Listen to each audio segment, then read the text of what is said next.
சுரா guide TNPSC போட்டித் தேர்வுக்கான புதிய பதிப்பு. Latest new question paper pattern அடிப்படையில் உருவாக்கப்பட்ட ஒரே கைடு. Sura's TNPSC guide. எளிய முறையில் TNPSC தேர்வில் வெற்றி பெற சுராஸ் கைடு தான் ஒன்லி சாய்ஸ். தற்போது அனைத்து புத்தக கடை மற்றும் புத்தக கண்காட்சிகளிலும் கிடைக்கும். Wow! Onion dosa. My choice is always onion dosa. Vegetable dosa. It's my choice. Podi dosa. My choice is podi dosa. Wow! Masala dosa. It's always my choice. Dosa வகைகளில் ஒவ்வொருவருக்கும் ஒவ்வொரு சாய்ஸ் இருக்கலாம். ஆனால் எல்லா வகை தோசைகளுக்கும் ஒரே சாய்ஸ் இதயம்.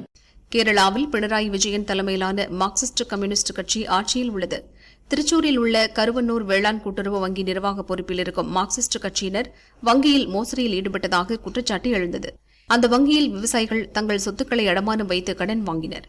அந்த சொத்தின் மதிப்பை கூட்டிக் காட்டி அவர்களுக்கே தெரியாமல் அவர்கள் பெயரில் மார்க்சிஸ்ட் கட்சியைச் சேர்ந்தவர்களுக்கு கடன் வழங்கப்பட்டுள்ளது.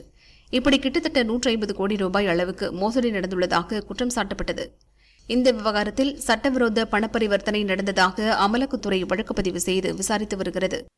கடந்த ஆண்டு திருச்சூர் இரிஞ்சாலா குடா உட்பட 6 இடங்களில் அமலாக்கத்துறை சோதனை நடத்தி மார்க்சிஸ்ட் கட்சியைச் சேர்ந்த 4 பேரை கைது செய்தது. 55 பேர் மீது அமலாக்கத்துறை குற்றப்பத்திரிகை தாக்கல் செய்தது.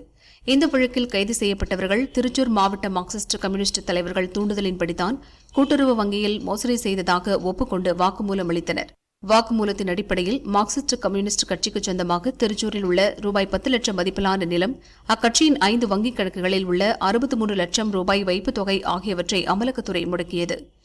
இது தொடர்பாக அமலாக்கத்துறை வெளியிட்ட செய்திக்குறிப்பில், மார்க்சிஸ்ட் கம்யூனிஸ்ட் கட்சியினரின் தூண்டுதலால் கூட்டுறவு வங்கியில் பலருக்கு சட்டவிரோதமாக கடன் வழங்கப்பட்டுள்ளது. இதற்கு கைமாறாக கடன் பெற்றவர்களிடமிருந்து நன்கொடை வடிவில் பணம் பெறப்பட்டுள்ளது. அந்த பணம் அதே கூட்டுறவு வங்கிக் கணக்குகளில் செலுத்தப்பட்டுள்ளது. அதன் அடிப்படையிலேயே கட்சிக்கு சொந்தமான நிலமும் ரூபாய் 63 லட்சம் வைப்புத் தொகையும் முடக்கப்பட்டுள்ளதாக அமலாக்கத்துறை கூறியுள்ளது. மார்க்சிஸ்ட் கம்யூனிஸ்ட் கட்சியையும் ஒரு அக்யூஸ்டாக வழக்கில் சேர்க்க அமலாக்கத்துறை முடிவு செய்துள்ளது. அமலாக்கத்துறை குற்றச்சாட்டுகளை மறுத்துள்ள மார்க்சிஸ்ட் கம்யூனிஸ்ட் கட்சி இந்த வழக்கை அரசியல் ரீதியாகவும் சட்ட ரீதியாகவும் எதிர்கொள்ள தயாராக இருப்பதாக கூறியது.